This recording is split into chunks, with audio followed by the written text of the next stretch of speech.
In the Pacific War of 1943, the ocean did not care about flags or nations.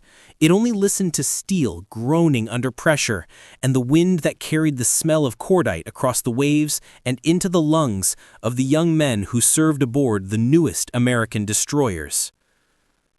The sailors of the United States Navy, many of them barely 20 years old, stepped onto the decks of the Fletcher-class ships with a mixture of fear, anticipation, and something close to pride. For months, they had heard rumors whispered from ship to ship that these new destroyers were different, built not only to fight, but to survive the kind of punishment that would tear older vessels apart. Their hull stretched more than 100 meters from bow to stern, and beneath the paint and rust streaks lay layers of steel bracing and compartmentalized engineering that naval architects believed would hold even if hit by bombs, torpedoes, or shellfire. The Pacific itself became the proving ground for these ambitions. A sky blue and inviting in the distance could turn dark with Japanese aircraft in minutes. A calm sea could hide minefields or submarines. The early years of the war had been brutal, as America struggled to find answers to the tactics of the Imperial Japanese Navy. And every sailor knew that the cost of every mistake was paid in wreckage and bodies drifting among burning oil. The Fletcher class arrived in this crucible like fresh blood in a wounded force. They carried 5-inch guns with rapid-fire capability, 2 twin rudders for sharper maneuvering, and boilers that could push them past 35 knots through seas churning with shrapnel and spray. But the greatest weapon they carried was not mechanical. It was the stubborn refusal of their crews to surrender to fear or misfortune. This spirit became legendary long before the sailors themselves realized it.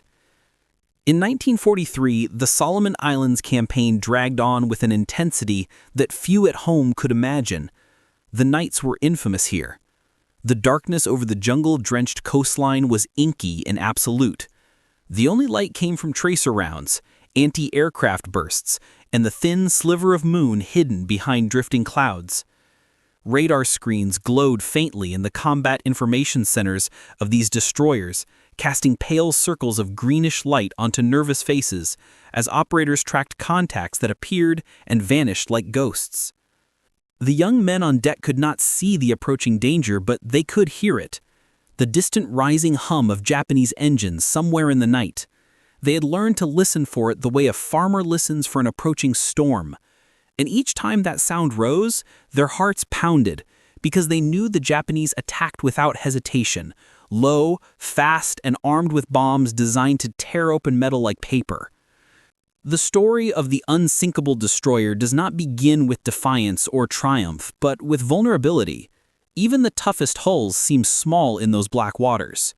Even the most experienced captains felt the weight of responsibility pressing on their backs. The men at the ready rooms tightened their life jackets, checked their helmets, and steadied themselves near their guns, while the officers shouted orders and the ship leaned as it accelerated to battle speed. Spray slashed across the bow, cold as winter despite the tropical heat. Below decks, engineers wiped their foreheads with oily rags and prayed the boilers held, while damage control teams stood by with hoses, pumps, and steel shoring beams ready to seal off whatever hole the next attack might punch into the ship. And yet something was changing. A belief was forming among the crews that these destroyers could take hits that would cripple any other ship. Maybe it was the reports filtering in from other task forces, stories of Fletchers limping back to port with gaping wounds still smoking. Maybe it was the sight of their own ship still steaming after surviving brushes with torpedoes or near misses. But more than anything, it was the way these vessels felt alive beneath them, a deep vibration through the soles of their boots that seemed to say, "Hold fast, I am built for this."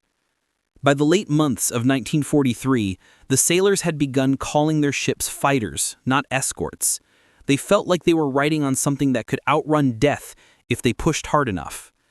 And in the Solomon Islands, they would soon face the kind of trial by fire that would either break that belief or etch it forever into history. Before the night raid at Bougainville, before the bomb hits on USS Stanley, before the cruel explosion that tore the stern from USS Abner Reed, there was only this quiet certainty spreading ship to ship through the fleet, a certainty born not of arrogance, but of experience. That even when the sky rained fire, these ships would not yield, that even when steel bent and water flooded in, they would refuse to sink, and that the young Americans who lived and fought aboard them were ready to learn what their ships were truly made of. As the scene closes, the darkness over the Solomons thickens. The radar begins to pick up faint contacts. The engines shift to full power.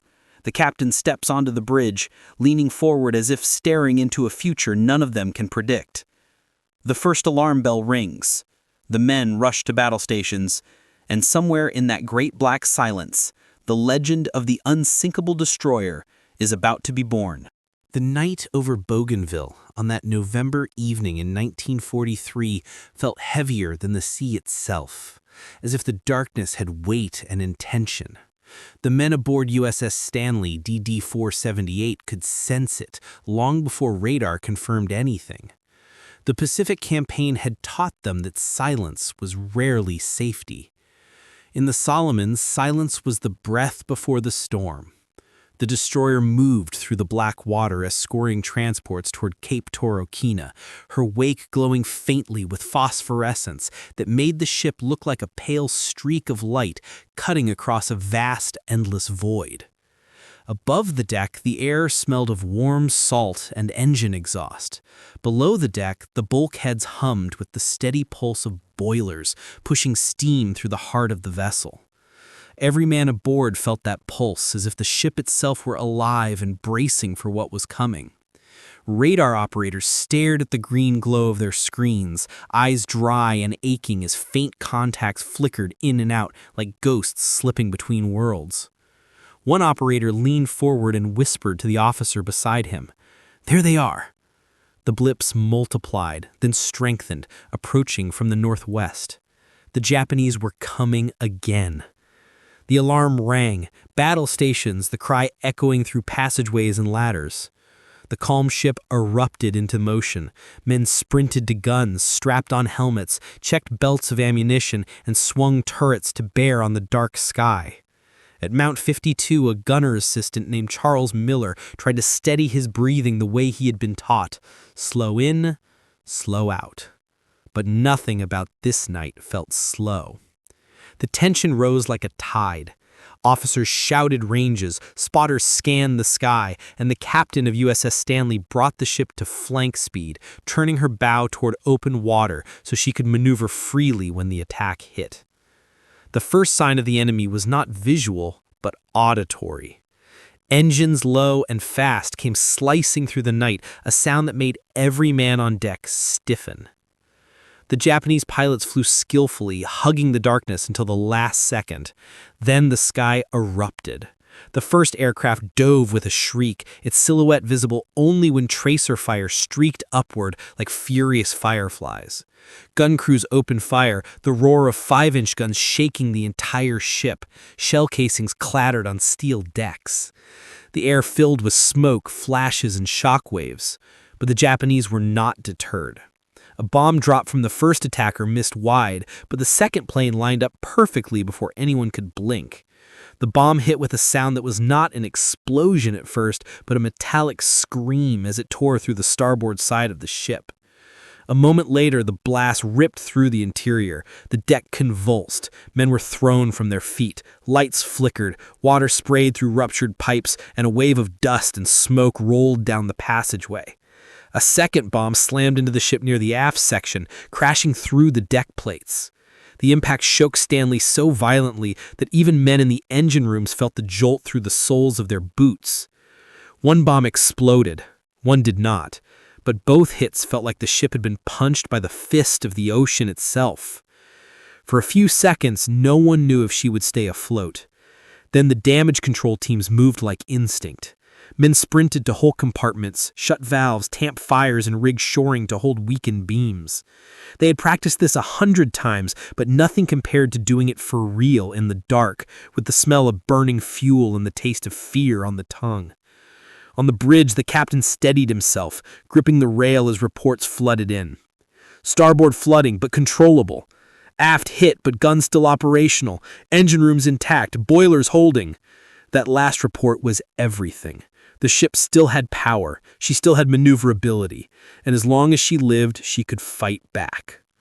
The Japanese planes came again, diving low, but now every surviving gun on Stanley locked onto them. The destroyer spat fire into the night. The 5-inch guns thundered in angry rhythm. Smoke rose from the barrels of the twin 40s and 20s. Men shouted ranges, corrections, warnings. It felt less like a battle and more like the ship herself was howling against the odds. When the next plane appeared, descending at a steep angle, a gun crew on the port side fired a perfect burst. The aircraft caught fire midair, its burning frame spiraling into the sea. A second attacker lined up on the bow, only to be shredded by overlapping tracers that stitched its fuselage until it plunged into the waves. The third came in fast from astern, trying to slip into a blind spot, but the aft gun crews turned their mounts so quickly that one loader tore muscles in his shoulder. Yet they fired, and the plane disintegrated in a flash of flame and falling debris. 3 down. The attack was over almost as suddenly as it had begun. The dark sky emptied, the sounds faded. The ship continued forward, leaving behind scattered pieces of aircraft burning on the surface of the sea. Only then did the crew allow themselves to breathe. USS Stanley had been hit twice, directly bomb strikes that should have crippled her, should have silenced her guns, should have forced her from battle. Yet in the space of minutes, she had destroyed 3 enemy aircraft and remained in formation, still escorting, still fighting, still alive. Below decks, men covered in soot and sweat patched holes, welded plates, drained flooding, and carried wounded brothers to the infirmary. Above decks, the sailors stared at the twisted metal around them, the scorch marks, the missing railings, the shrapnel gouges, and they felt something new. Not just relief, not just fear, something stronger. A belief that their ship could take what would have sunk others. That maybe the rumors about the Fletcher class were more than stories. As dawn prepared to rise, hours later, the men of USS Stanley stood on a deck still warm from battle, watching the horizon glow. They had been tested, they had been hit, they had survived, and they knew this was only the beginning. The story of USS Abner Reed began like many other destroyers of the Pacific Fleet, but the night of August 18, 1943, in the cold, haunted waters of Kiska would mark her forever. On that night, the sea was calm and deceptive, a sheet of dark glass stretching beneath a low sky heavy with mist. The Aleutian Islands were nothing like the Solomons. No warm breeze, no tropical scents, only cold wind, the taste of salt, and a silence so deep it felt like the world was holding its breath. The men aboard Abner Reed DD 526 had grown used to that silence. They had been sweeping for mines since dusk, watchful, impassive, moving slowly through waters that the Japanese had laced with hidden killers. No one hated mines more than destroyer crews. They were the one weapon you could not outmaneuver, no matter how skilled the helmsman was. And that night, the Japanese had left behind a gift that no one saw coming. The ship cut through the water, steady and disciplined, her wake trailing in a thin white line behind the stern. Engineers tended the boilers, damage control crews stood ready on alert but relaxed just enough to breathe. Above them, the deck crews scanned the horizon, seeing nothing, hearing nothing. Only the faint hum of the ship and the occasional clang of metal against metal broke the stillness. Some men whispered quietly, some thought of home. Some rubbed their hands together to fight the Aleutian cold. A few laughed softly to shake nerves that never completely left any sailor in mine waters, but most simply listened to the night. It was almost peaceful. Then the world ended. A blast erupted beneath the stern with a force that lifted the entire aft section into the air. The deck buckled as if struck by a giant hammer. A deafening roar swallowed all other sound. The ship shook violently, throwing men against bulkheads, railings, and deck plates. Steam burst from ruptured pipes. Water surged into shattered compartments. The lights flickered and died for an instant, and in that instant every man felt the same fear. Abner Reed had hit a mine, but this mine was perfectly placed. Almost surgically so. The explosion tore the stern completely off the ship, ripping away the aft engine room, the steering gear, the after living compartments, and dozens of men within. Seconds after the blast, the ship settled violently. The stern was gone entirely, severed from the main hull, drifting away into the darkness with men still trapped inside. A few survived long enough to surface, calling out into the cold water while their brothers threw lines and life rings, praying they could pull them in. The ship groaned like a wounded animal, listing hard to port while the sea poured in through the open wound. The first minutes after the explosion were chaos. Men scrambled for footing in smoke-filled passageways, water gushed in from holes jagged and wide, debris littered the decks, twisted metal hanging from frames that had once been smooth and solid. But amid that chaos, the training of the crew took over. Damage control teams sprinted toward the breach carrying hoses, pumps, collision mats, and wooden shoring beams. They knew that any hesitation meant the ship would sink. They slammed watertight doors shut, hammered beams into place, rigged pumps to fight the flooding, and used whatever tools they could find to reinforce weakened bulkheads. In the engine spaces, the surviving engineers worked in suffocating heat, trying to keep the forward boilers alive. If even one boiler failed, the ship would lose power and become a dead hulk waiting to be claimed by the ICC. Above deck, officers shouted orders through the smoke. While men fought to contain flooding, others searched for the wounded, carrying them to makeshift triage areas lit only by red flashlights. The cries of the injured mixed with the shouts of damage control teams, the hiss of steam, and the rushing surge of freezing seawater. Yet slowly, impossibly, the ship stabilized. She was still afloat, battered, bleeding, and half destroyed, but afloat. The missing stern made her look like a wounded animal limping through the water. A lesser ship might have sunk within minutes. A pre-war destroyer almost certainly would have slipped beneath the surface, taking most of her crew with her. But Abner Reed held on, her internal structure absorbing the blast and her crew refusing to abandon her as long as she lived. A tugboat and supporting ships moved in cautiously, preparing to tow the crippled destroyer back to safety. The process took hours. The sea tried more than once to swallow her, but the men aboard refused to give up. They kept pumping water, reinforcing beams, patching leaks, and praying that the hull would hold. By dawn, the ship was still afloat, a miracle in the cold morning light. Though more than 70 men had been lost, their ship had survived enough for the rest to make it home. The tow back to port was slow, painful, and tense. At any moment, the forward section of the ship could have folded from structural stress, but she held. Together, ship and crew reached the base at Adoc, bruised but undefeated. Word of her survival spread quickly through the fleet, stories told in mess halls, on destroyer tenders, and across radio channels. Sailors shook their heads in disbelief. A destroyer that lost an entire section of its hull and did not sink. Many said no ship should have lived through that. A few joked the Japanese mind must have assumed she was already sunk when the stern disappeared because the rest of the ship refused to follow. Abner Reed was sent to Puget Sound for repairs, and what happened there became a symbol of American determination. The ship was lifted into dry dock, exposing the brutal wound where her stern should have been. But shipyard crews did not flinch. They tore away shattered metal, cleared ruined compartments, and began the painstaking work of crafting an entirely new stern piece by piece.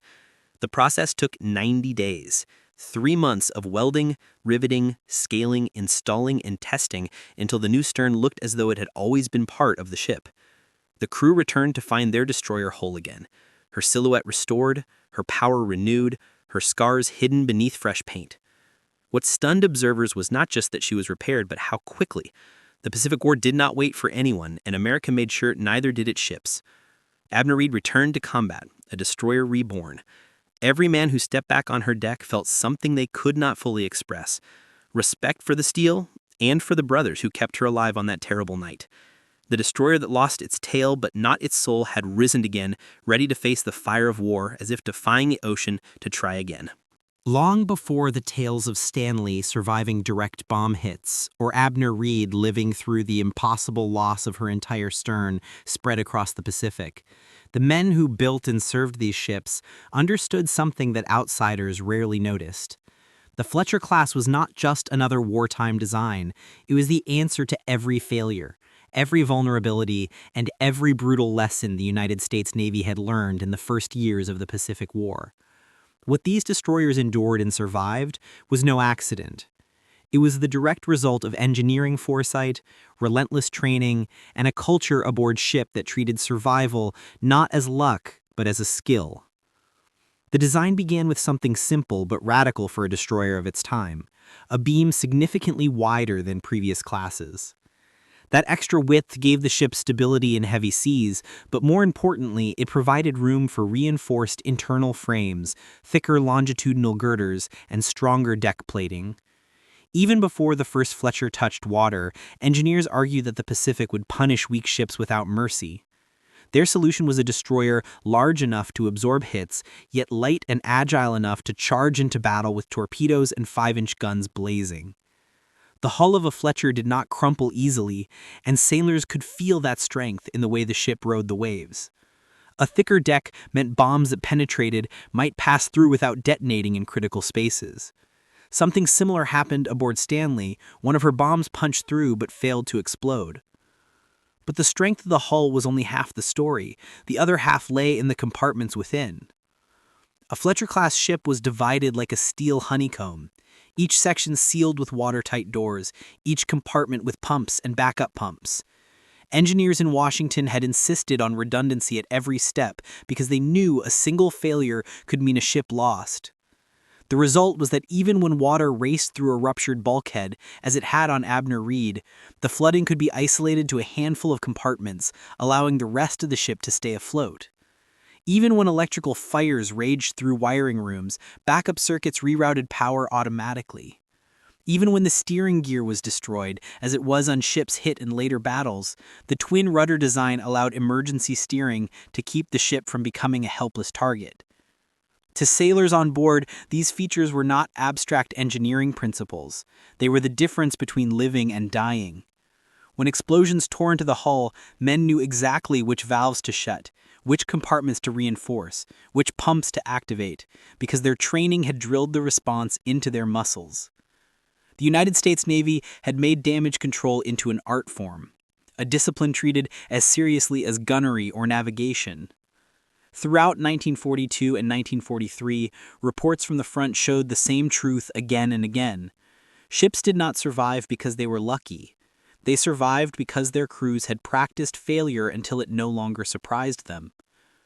Every Fletcher carried dozens of damage control kits: wood for shoring, steel plates, portable pumps, axes, hoses, and emergency power cables.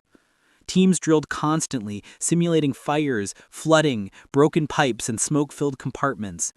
Men learned to fight blind with wet cloths over their faces and flashlights between their teeth. They learned how to brace themselves on shifting decks, how to weld plates while the ship rolled, how to plug holes using mattresses if necessary. There was a certain grim confidence that grew out of this training, a belief that no matter how badly the ship was hit, they would find a way to keep her alive. And time after time, that belief proved true. But the Fletcher class was also deadly. While she was built to survive, she was equally built to fight and keep fighting even when wounded. The 5-inch Mark 12 guns were the pride of her armament, firing at enemy aircraft or surface targets with unmatched accuracy. The anti-aircraft suite grew throughout the war, from single 20mm mounts to quadruple 40s and twin 50s, turning the destroyer into a floating wall of lead. The torpedo tubes allowed the ship to strike at Japanese cruisers and battleships despite her smaller size. But what made a Fletcher truly dangerous was that even after taking damage, she could still unleash this firepower. With her broad hull, she remained stable enough for gun crews to keep firing even when compartments were flooded. When power lines were cut, backup generators allowed turrets and mounts to continue operating. Even with damage to the superstructure, the ship retained enough agility to weave through enemy attacks. Stanley proved this when she destroyed 3 aircraft after being hit. Abner Reed, before losing her stern, had already shown her resilience in multiple engagements. Some sailors said it felt as if these ships hated to stop fighting, as if they resented the idea of surrendering to damage. And perhaps the crews came to mirror the character of the ships they served. Every Fletcher-class destroyer fostered a strange bond between steel and flesh. The men believed in their ship, and the ship in some way seemed to return that belief. The culture aboard these vessels was unspoken but strong. You did not quit because the ship did not quit. You held your ground because the ship held hers. You fought not only with weapons, but with wrenches, shoring timber, and pumps, keeping the heartbeat of the ship alive no matter what the enemy threw at you. By late 1943, the Japanese began to notice it too. Pilots reported destroyers that should have been sinking but continued firing. Commanders noted ships that absorbed hits yet returned days later as if untouched. Rumors spread calling the American destroyers stubborn, impossible, relentless. A Fletcher-class destroyer rarely died easily, and even when she did, she made the enemy pay dearly for every mile of ocean. The legend grew. And with every story told in mess halls and on dark mid-watches, with every report filed from the battles across the Pacific, the truth became undeniable. The Fletcher class was more than a ship. She was a symbol of American endurance, a vessel designed by necessity, inherited by courage, and strengthened by the hands of the men who fought to keep her alive. Whether she faced bombs, mines, torpedoes, or fire, she carried her crew through battles where, by all rights, she should have sunk. And in doing so, she became something close to immortal. Steel and spirit bound together in the crucible of war, refusing again and again to die. When the war finally shifted away from the Solomons and Aleutians and the vast Pacific battlefield rolled onward toward the Philippines and Okinawa, the Fletcher-class destroyers continued to serve at the front lines, but the stories of Stanley, Abner Reed, and dozens of others had already begun to echo across the fleet. Sailors aboard carriers, cruisers, even battleships whispered these tales during quiet mid-watches. Tales of ships that took hits that should have broken them, ships that lost entire sections of their hulls, yet stayed afloat. Ships that fought back even when wounded so badly that any other vessel would have already slipped beneath the waves. These were not just stories. They were reminders that the men who went to sea were not fighting alone. Their ships were fighting with them. The legacy of these destroyers was built in moments of chaos and terror, the kind of moments that defined a sailor's memory long after the war ended. In 1943 and 1944, thousands of young Americans learned what it meant to trust steel with their lives. They felt the deck shudder under their boots as guns roared. They felt the heat of fires licking along bulkheads, the sting of smoke cutting into their eyes, and the shock of explosions throwing them sideways. And they watched as the ships beneath them refused again and again to let go of life. Many of those men would later say the same thing in interviews decades after the war, that a Fletcher did not feel like a machine. She felt like a living thing, loyal, stubborn, determined. When a ship saved your life, you remembered her. And when you saved hers, you carried a piece of her with you long after your service ended. The legacy of the unsinkable destroyers was also written in the shipyards that repaired them, places like Mare Island, Pearl Harbor, and Puget Sound, where welders worked day and night shaping new ribs and plates for hulls that had been torn open. In those shipyards, thousands of workers poured steel into molds, hammered rivets into frames, and painted hull numbers on freshly rebuilt sterns. They too became part of the legend because they returned these battered warships to life faster than anyone believed possible. Abner Reed was not the only one rebuilt and sent back into battle.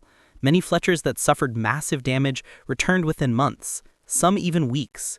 One ship, after being hit by a kamikaze, had its bow nearly sheared off, yet sailed backward to port before workers fitted her with a temporary replacement so she could rejoin the fleet. The legacy was not only survival, but rebirth. The Pacific War demanded endurance on a scale the world had never seen, but few expected destroyers, small, fast, and lightly armored by nature, to demonstrate this kind of perseverance. Yet, again and again, they did. They chased submarines through typhoon seas. They escorted vulnerable carriers through skies filled with kamikazes. They shelled beaches during amphibious invasions and fought night battles against Japanese destroyer squadrons that had trained their entire doctrine around such engagements. Through it all, the Fletchers stayed at the front. The war ended in 1945, but the story of the Fletcher class did not. Many of these ships served in the Korean War, firing the same 5-inch guns that had defended them in the Solomons. Some served in Vietnam. Others were sold or transferred to allied navies around the world: Mexico, Germany, Turkey, Greece, Japan, and even South Korea operated Fletcher-class destroyers long after the United States retired them. The last surviving examples sailed well into the 1970s and 1980s, and a few even later. For a warship designed in the early 1940s, this was extraordinary. The ships lasted because they were built with care and fought with devotion, but the true legacy was carried by the men who served aboard them. In the decades after the war, many of these sailors attended reunions, walking with canes or leaning on family members as they stepped onto museum destroyers preserved as memorials. They ran their hands along railings they once gripped during battles. They stood on decks that once shook beneath them as bombs exploded. They stared out across calm harbors and remembered nights when the sky flashed white with flak and fire.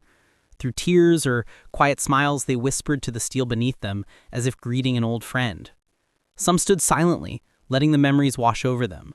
A few brought their grandchildren, kneeling to explain how they had once fought aboard ships that seemed unbreakable, ships that refused to surrender, even when torn open by war. In their stories, the vessels felt alive again. Stanley still firing into the night while smoke curled along her deck. Abner Reed limping home, missing her stern, but refusing to die. The countless other Fletchers that survived torpedoes, mines, bombs, collisions, fires, typhoons, and the relentless grind of war. Together, these ships formed a legacy unmatched by any destroyer class in history. The ending of this story does not fade into tragedy or triumph, but into something simpler and deeper, a sense of respect for what steel and human will can do when bound together in the crucible of war. The men who served aboard the Fletcher Grass destroyers left behind no monuments carved in stone, but the ships themselves were monuments, their endurance a testament to the unshakable spirit of the crews who fought, lived, and sometimes died aboard them. Many ships now rest quietly as museum vessels or artificial reefs or memories sunk into the deep. Yet their legacy lives on in the unbroken chain of stories passed from sailor to sailor and generation to generation. Ships can rust, steel can bend, men can fall, but courage endures. And the wake left behind by those destroyers still rolls across the Pacific, where the ghosts of Stanley, Abner Reed, and all their sisters remind the world that some ships are built not just to fight, but to never surrender.